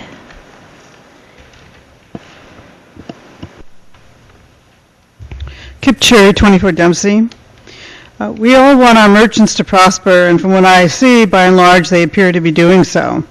At the same time, I'm sure that I'm not the only person who's been wondering why East Coast Video has been empty and looks so blighted, which I'm sure has adversely impacted the properties around it. There have been comments that the proposed ordinance solves a problem that doesn't exist. I think the concern is that the problem could well exist very soon if action isn't taken. My favorite convenience store happens to be in the Clifton Strip Mall along 206. I often go there to get made-to-order sandwiches. They close at 9 p.m., and from what I can tell, their preference is to do so and not open any later. I think we are anticipating that as Princeton moves forward, we have two ways to go. Either we become more like a city, or we become more like a town, or remain more like a town. From what I can tell, we all want to remain as a town. And right now, our nightlife essentially tops off around midnight, which I think suits everyone fairly well, and I think that people want it to stay that way. My sense, too, is that our police officers' staffing schedule and operating budget are focused on the same schedule. I know that there's been some thinking that increased retail restaurant would help our tax base. It was a bit shocking to me to hear from Ralph Widener on the census numbers that we rank 78th in the state in population but 12th in municipal revenue. This certainly needs more analysis, and I would hope that we can grow our retail, but I feel that 24-hour retail is not the way to do it. So I support the ordinance. Thank you. Thank you. Is there anybody else who'd like to speak?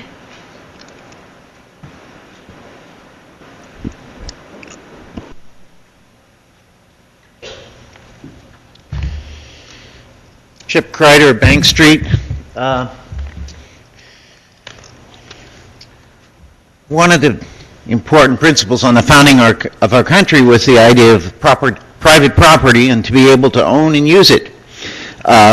Then, as time passed on and the country grew, we had land use regulation. And the laws and the rules of that were basically all hashed out in the 50s. And the principle was land use regulation is a valid exercise of police power if certain things happen. There's got to be findings of fact, there's got to be a master plan, there's got to be master plan updates, there's got to be ordinances, there's approval by you, by the planning board. There's a procedure for land use regulation. From time to time, towns are always trying to circumvent that procedure. Case in point, the Mount Laurel decision. Towns didn't want any poor people. They manipulated the zoning. The court said, So we have a planning board, well, a P board, because the P is usually politics and prohibition. The planning seems to be, for the most part, reactive, not proactive. We need more planning, less politics. Let's look at the facts here. We know this ordinance is about the 7-Eleven. How many houses are near the 7-Eleven? Geez, the 7-Eleven is going to be between two gas stations on one side and businesses on the other. Their property butts up to houses in the rear. Maybe there's houses across the street, but not exactly across the street, a ways down, and there's ones farther away. We're maybe talking about 10 households. It almost seems like the tail's wagging the dog. What we do have is a fear of the unknown, and that's really strong. I read in the newspaper the list of the things that this ordinance was going to prevent, and honestly, I thought you were talking about a 24-hour strip joint outside a military base with free food and free booze. It's over the top. So let's see. If you follow the logic that was in the paper, people are going to come in at 3:15 in the morning, buy their Slurpees. Of course, they'll park in front because there'll be plenty of parking then. And then they'll go to the back of the store where it's near the houses and take hammers and bang on the dumpsters.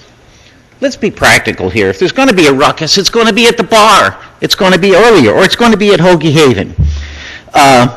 You have a noise control ordinance. If it's not enforceable, then change it. I've listened for 20 years people complain about the fact that the West Coast Video Store was unoccupied and what a blight it was. I've also heard many people say, oh, the university's making it a monolithic town.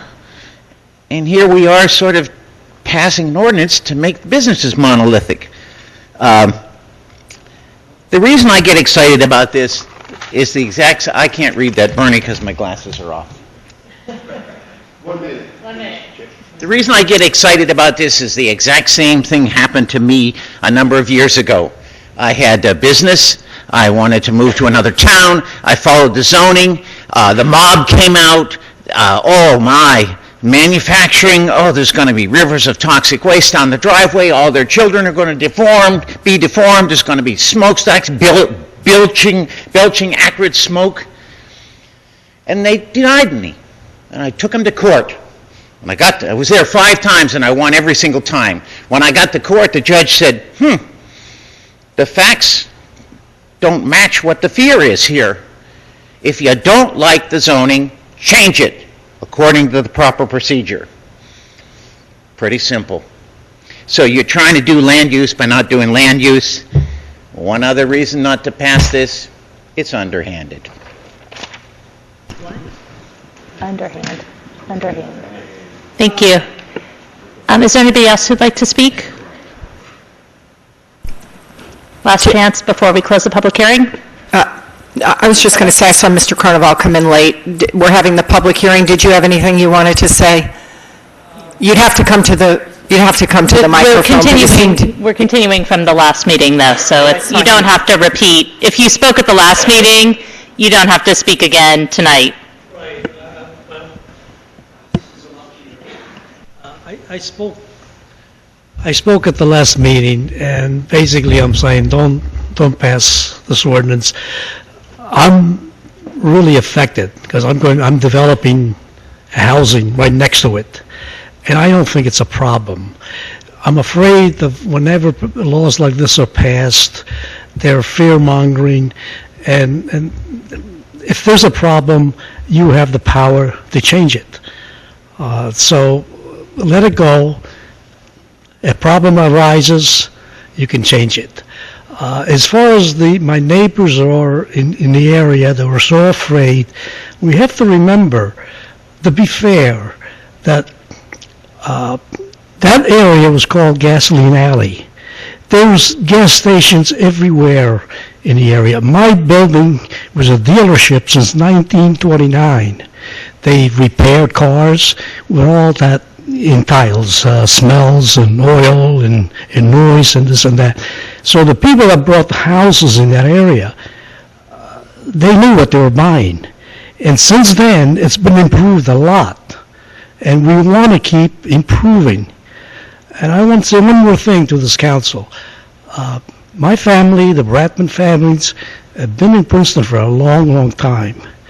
And many of the people that moved in here are complaining or came here yesterday.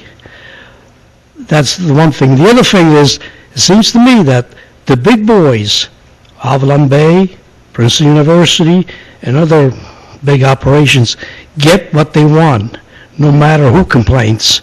But when it's a small family business, everybody seems to be able to jump on them and stop them. So that's my word. Thank you. Is there anybody else who'd like to speak? Okay, I'm going to close the public hearing and bring the discussion back to council. I know we've had many meetings, and I think everyone is pretty much staked out their positions, but I did want to give everybody a chance, or if there are any other discussion items on this. Mr. Miller? I'd like to start the discussion by saying that while I'm generally in favor of the ordinance, I have some concerns. And the concerns are that the ordinance is going to lead us into uncharted waters for the community, and that there's always the possibility of unintended consequences. As a result of this, I'd like to propose an amendment to the ordinance, and that is to put a 36-month sunset provision onto the ordinance. And along with the sunset provision, ask that the council establish a task force made up of representatives of the council, of the business community, and the public to evaluate and report back to council before the end of the 36 months on the following. What has been the effect of the ordinance on businesses in Princeton? Has it had any effect, good or bad? What has been the effect of the ordinance on economic development in Princeton? Has it held up economic development? Has it had any effect on economic development? What's been the effect of the ordinance on the quality of life in Princeton neighborhoods? Good, bad, indifferent? I would ask that the task force be charged with making one of the following recommendations to council on or before the 36 months have gone away. One possibility, the ordinance continues in force as passed without a sunset provision. Two, second possibility, the sunset provision be continued for an additional fixed period of time to provide for further evaluation. Third possibility, the ordinance be modified. Fourth, the ordinance be repealed. I think 36 months is an adequate time to evaluate the working of the ordinance and to determine if the ordinance is accomplishing what it's intended to do and to determine if it's had any unintended consequences. So I propose that as an amendment to the ordinance and put it forward as such. Is there a second to? Well, is this considered a substantive change that would require the meetings to be continued? No, it's not a substantive change. It's not, a substantive change would be affecting the, lack of a better word, the substance of the ordinance. This is a monitoring procedure. So it's not changing any of the provisions, effects, any of the language of the ordinance. So this would be a monitoring procedure that we could build into the ordinance that would not be a substantive change. Can I follow up? Yes. If he's talking about building in an automatic repeal in 3 years, how is that not considered material? It's not a material change because it's just a time limit on the effect of the ordinance. It's not. But we're going from a non-limited to a limited, and that's not a material change? No, I don't believe it is. It's my opinion that it is not. I'd like to second the motion so we can have a discussion about it. I think we need a second, right, before we can have a discussion? Yes, well, I think there was some clarification as to what the impact would be, but yes, okay, so it's been moved, the amendment's been moved and seconded. Well, I think we had to first move the ordinance and then amend it, but I don't know if that matters, but... Well, it's been introduced at a previous meeting. Okay.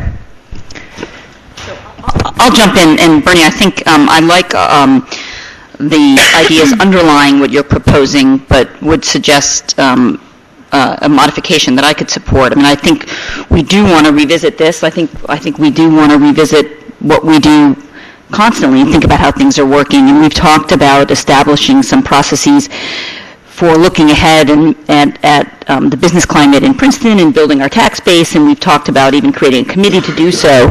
So we could, we've talked about creating, in fact, we're going to be talking about committees next. We could ask for that task force specifically to look at this issue and look at others of our ordinance and whether they are supportive or detrimental to the business community. So we could build that into the work charge of a specific committee or a broader committee. But I don't support the precedent of building in an automatic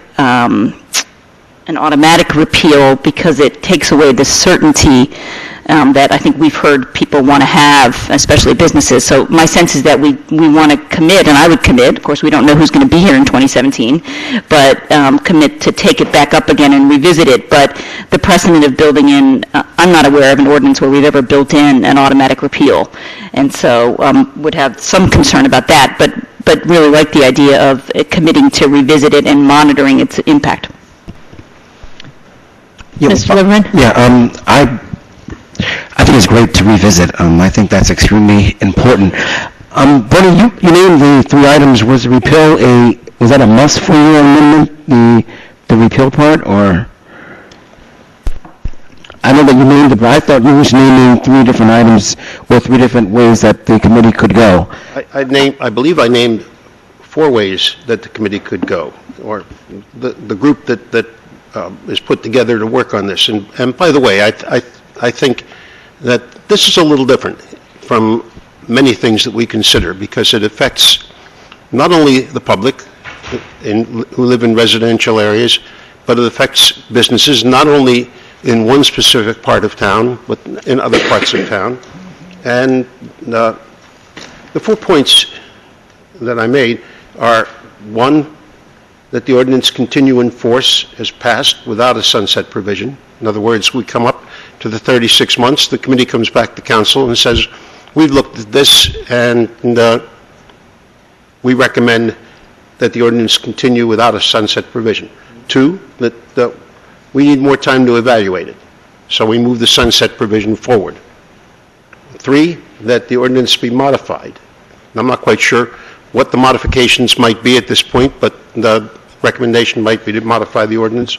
Or four, that the ordinance be repealed, taken off the books. And what I'm looking for is to treat this a little differently from all the ordinances that we pass and say that this one might have effects that we can't foresee at the present time. And we've heard people express concerns about the effects of the ordinance on businesses or economic development in the town. Well, let's find out whether it does or does not have any such effects. And we've heard about quality of life. Let's find out whether there are issues of quality of life relating to the ordinance and deal with it accordingly. So I've laid out four possibilities, and I look at the 36 months as a trigger point. I'm sorry. Well, I was just going to say, I want to hear some more from council, but given that this is a new idea, I'd also, even though we closed the public hearing, after we hear some more from council, if there's members of the public who want to weigh in on this, I'm going to open it back up because I'd like to hear some feedback. But Mr. Liverman, go ahead. No, I was thinking when you named the 4 items, and I thought I did hear the modification, that the modification could take the place of number 4. We were saying to modify the amendment, but it's not saying exactly what the modification would be. But I think that that the modification part could take number 4. And I'm sorry, I'm not understanding what you're saying. The repeal, he was on the 4 items that were named. The 4th one was the repeal item that Councilwoman Howard mentioned. And number 3 was the modification, and it wasn't saying how it would be modified, what actions would be taken. Number 3 could be a repeal if that's the modification that they were going to suggest. Do you think we could have some, do you have some actual ordinance language here? He sent an email today. Do you not have the email? Right, but it wasn't an ordinance. It wasn't specific language that go in the ordinance. Right? Do you have that, or do you have a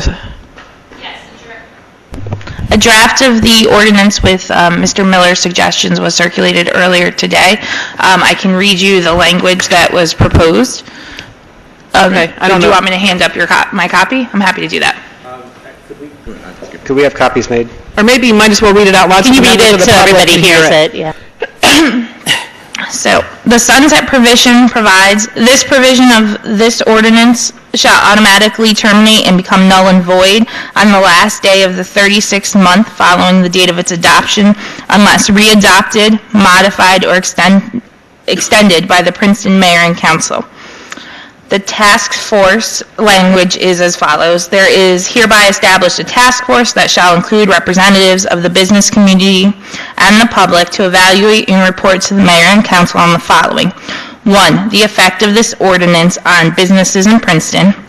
2, the effect of this ordinance on economic development in Princeton. And 3, the effect of this ordinance on the quality of life in Princeton's residential neighborhoods. The composition of the task force shall be established by council by resolution or ordinance, and its members shall be appointed by the mayor with the advice and consent of council. No later than 120 days prior to the expiration of the sunset provision referenced in section 3 above, the task force shall make one of the following recommendations to the mayor and council: that this ordinance continue in full force and effect without a sunset provision, that the sunset provision be continued for an additional fixed period to provide for further evaluation, that the ordinance be modified, or that the ordinance be repealed or allowed to lapse. Can I ask a clarifying question to Mr. Miller? Do you intend this task force to be meeting for the next 3 years, or that it would be established closer to the time that this would sunset to do an analysis? I would expect that the task force would be established closer to the time of doing an analysis, but not 2 weeks or 10 days before the time to report back to council. I would think maybe 6 months, 8 months, 9 months before the trigger date. The task force ought to be established. The task force ought to include residents and representatives of business. And I can't define at this point what representatives of business, but there's a merchants association, and perhaps the merchants association could help us with that. But it would be up to council to define the task force, and it would be up to council to say when we want the report back from the task force, so that council can take action in a timely manner. Ms. Cremar? Well, I appreciate your attempt at trying to find a compromise, but this is, it seems like maybe, it would make more sense if we did it the other way, where we said, let's let the business be open and see how bad it is, and after, a certain time period, impose the ordinance if it is as bad as it is. But to have the hours be, I don't know if there's any mystery about what it's going to be like. It'll be closed. It'll be, so I don't really know what the task force will actually be talking about. I mean, what do you envision them, just... Well, that is a matter of who it's bad for. I think we've heard representatives of the business community talk about the fact that the ordinance is bad for business in the town. Well, is it? I don't know. I'd like to understand exactly how it is bad for business. If we pass the ordinance, has it been bad for business? Does it have an effect on business in the community? Where has it had an effect on business in the community? I heard arguments, that were more kind of philosophical about regulation and not specifically, I don't know that there are other businesses that are clamoring to be open. I don't know. I'm trying to understand how this would be helpful. It seems like it's maybe just, it's an ordinance that is controversial, so we're trying to do something to make it less controversial, but maybe we should just face the music and vote. Ms. Butler, did you have a comment? Well, yes, I do. Thank you. I want to compliment Mr. Miller for working on this and trying to come up with a compromise. I think you were initially in favor of this, and I appreciate that this recognizes a balanced look at this and addresses some concerns. I think I heard over the weekend that you were working on this, and like Jenny, I think that what I heard, the initial proposal was more the reverse of this, was that the ordinance wouldn't go into effect for 18 months. So if there were a business that wanted to come in that was 24/7, we would have a chance, in fact, to see whether there were any attendant problems to that business. And if there were, then the ordinance, we could choose to enact the ordinance. We wouldn't need to do that today for that to happen. We always have that option, which has been one of my objections to introducing the ordinance now. We don't really know what problems we're addressing. We've heard a lot of concerns on the part of the neighbors, and we have heard those concerns, but they seem largely related to businesses that are serving alcohol and that close at 2 a.m. I'm not entirely sure that closing all businesses at the same hour at 2 a.m. is really going to cut down on the noise in the neighborhood. I don't know that closing businesses for 3 hours so that people leave and people come back to open up, whether that really will make the neighborhood quieter. I think that in terms of the task force, we can't measure what didn't happen. And so if we effectively keep a business out because they're a 24/7 business, I don't know how we would measure what didn't happen. all we would have, I guess, to measure at that point is the people who own the properties just to talk about their lost opportunity cost. But we wouldn't really, it's a funny thing to measure what didn't happen. But I do appreciate this, and I think I will probably support the ordinance because I think that it mitigates some of the otherwise negative impacts of the ordinance.